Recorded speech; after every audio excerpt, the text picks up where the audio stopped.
We use love for so many things. I want you, I need you. You can listen to rock and roll and you get love in all kinds of flavors. So it's an enormous word that encompasses all these things of our desire for, our connection to, and so forth.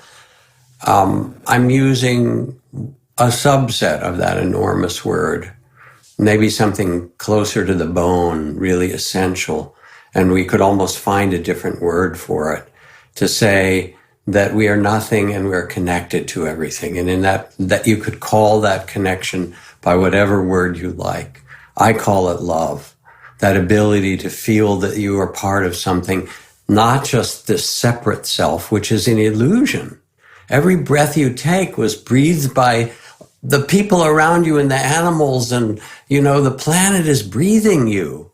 The sense of separateness is a fiction, and it's one of the great sufferings of our time now, because whether it's climate change or pandemic or economic racism and injustice, they all come from this small sense of separateness that doesn't recognize that who we are is this web of life. And when we get quiet and feel that connection is true, every breath teaches us that, you could call it whatever name you like.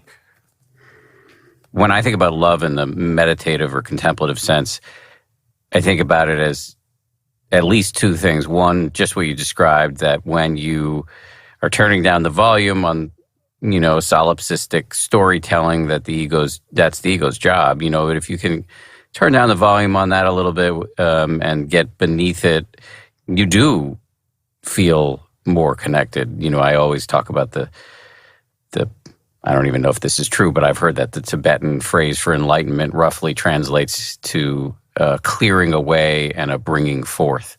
And so I really like that.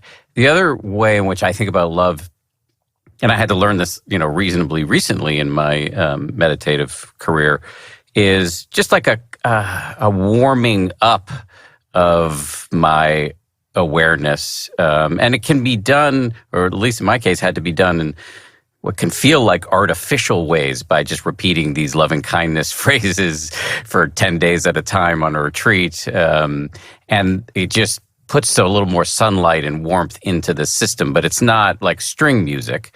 It's just a little bit less of the sort of subtle hidden aversion that was embedded in my mindfulness heretofore. That's lovely. And really what you're describing is the effect of doing a practice like metta or loving kindness or compassion. There's a whole series of these practices, and you start and they can feel awkward or they can feel mechanical. And what modern neuroscience shows us is that as we practice, these neural connections, these capacities for emotional regulation or connection, or in this case, love and compassion, they actually are rewiring our brains. And we're somehow able to feel a deeper connection, even though it might feel awkward at first. But there's a couple of other things to say, just as that phrase you use from the Tibetans. In the Zen tradition, they say to become enlightened, and I don't even like to use that word because it's like a fancy word, who knows what that means, but this is a beautiful phrase. So to be enlightened is to become intimate with all things, to let yourself feel that very deep connection. And there's the only public monument that I know in the U.S. to a mystical experience is downtown Louisville, Kentucky, on the corner of Walnut and 4th Street, where the great Christian mystic Thomas Merton was walking one day. He'd gotten out of his monastery in the hills there, and he described walking down the street and suddenly being struck by the secret beauty behind the eyes of every walking person there. He said, there I was in my monastery looking for holiness, and it was walking by me in every being, in every face, a beauty that was born into them, no matter what personality and body and politics they had. Underneath, behind those eyes, was something shining, and I had missed it, and now I realize that it's everywhere. And just to be really practical, because we're also in these very divided political times, this really speaks to seeing people in a different way. Since the riot at the Capitol, we've gotten a lot of questions here on the show about how do you generate compassion for people with whom you disagree.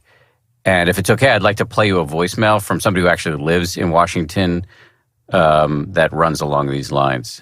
Yes, please do.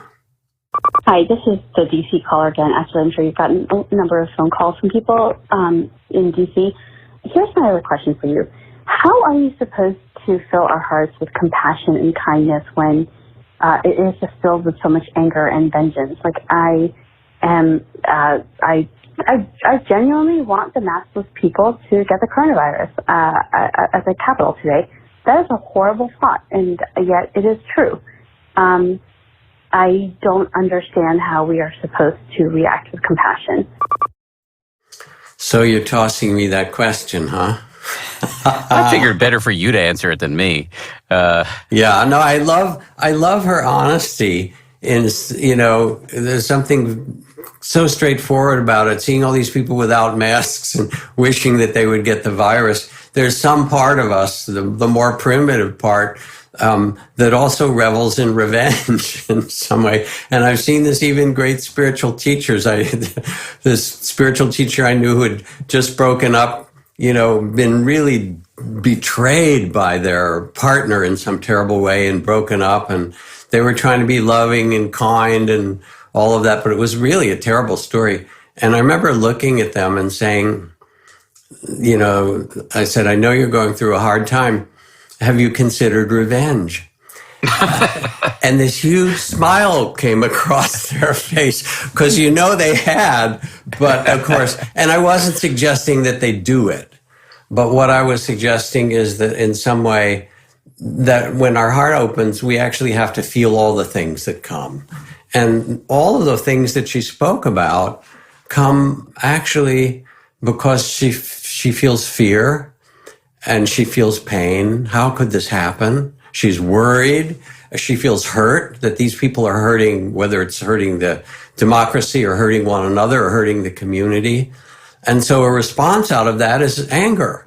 How dare you? And I'm not saying anger doesn't have its place, but underneath the anger, she's angry actually because she cares. And that's the deepest truth, that she actually cares so much. And all these emotions come from that. The point isn't then to be loving and say, oh, compassionate for them, although you might be. The Dalai Lama said, your enemies, they are your best teachers. They show you how to learn real compassion and patience. But I think that that's a very advanced perspective. I think for the woman who called in, and I respect her honesty, the first step is simply to not hate these people. It's not to love them or not have compassion, but to realize that you don't want to carry revenge and hatred because it poisons your heart. That if you go through the day hating this person and hating that group, and wanting revenge and so forth, if you actually live there, if they don't come as visitors, but you invite them in the table and make them a meal and so forth, it's toxic. It poisons you in some way. So the word actually is non-hatred, is to step out of that place and realize I can witness this. I see the tragedy of it, that these people are so caught up in their beliefs and in their emotions of anger and fear and so forth, that they're willing to hurt other people out of their bitterness and out of their ignorance and confusion. You see it. And really what you're seeing is ignorance and delusion. This is what Ajahn Chah said, the real culprit is ignorance itself. And that's where it leads to some tenderness of the heart, to see that it doesn't mean you accept it or approve it in any way. In fact, you can say, I will stand up and do whatever I can to prevent this harm from continuing. Whether it's in the pandemic, I'll do what I can to make sure that masks aren't politicized and people actually realize that we are responsible for each other's lives, whatever way I can, or politically. But I also will not contribute to the hatred. I'll say this is ignorance and pain. I see it for what it is. And who I am is better and bigger than that. Who I am, has a certain dignity and nobility, and this is what I want to be and carry into the world. And we can't fix it all, but it gets fixed by each person mending the places that they can touch with their life. So love is so mysterious, we long for it. We live for it in a lot of ways. And to live from that place, to find it in ourselves and wish well. And wish well doesn't mean, I can do that for anybody. I can picture the worst dictator in the world, people who are causing suffering, and I can wish in my loving kindness practice, may you find peace in your heart. May you live with greater compassion for yourself and others. I can wish that for anybody. And if enough of us live in that way, we really start to affect all.